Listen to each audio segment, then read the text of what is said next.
कावळा. एकदा एका कावळ्याला मोराची काही पिसे सापडली. मोराच्या सौंदर्याचा आणि सुंदर पिसाऱ्याचा कावळ्याला नेहमी हेवा वाटत असे. त्याला ती पिसे पाहून एक विलक्षण कल्पना सुचली. त्याने ती पिसे स्वतःच्या पिसांमध्ये खोचली आणि आनंदाने मिरवू लागला. इतर कावळ्यांसमोर शेखी मिरवायला लागला. त्यांना वाकुल्या दाखवायला लागला. त्याला स्वतःच्या ह्या रूपाचं एवढं कौतुक वाटू लागलं की त्याला थेट मोरांमध्येच सामील व्हायची इच्छा झाली. तो मोरांकडे गेला. मोरांना मात्र त्यांच्यातल्या एखाद्याची पडलेली पिसे कावळ्याने आपली म्हणून मिरवल्याचा फार राग आला. त्यांनी कावळ्याला पकडून त्याची पिसे ओढून काढली.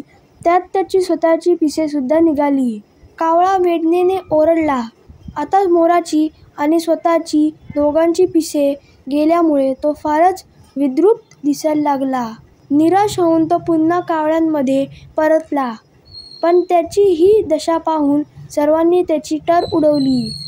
आपल्या भाईबंधूंना कमी लेखून मोरांमध्ये जाऊन अपमान करून आल्यामुळे त्याला त्यांनी कळपाबाहेर हाकलले. मोर व्हायच्या प्रयत्नात कावळा आपला स्वतःचा कळप हरवून बसला. तर फ्रेंड्स, तुम्हाला व्हिडिओ आवडला असेल तर या व्हिडिओला लाईक करा, शेअर करा आणि चॅनलला सबस्क्राईब करायला विसरू नका. Thank you friends and bye bye.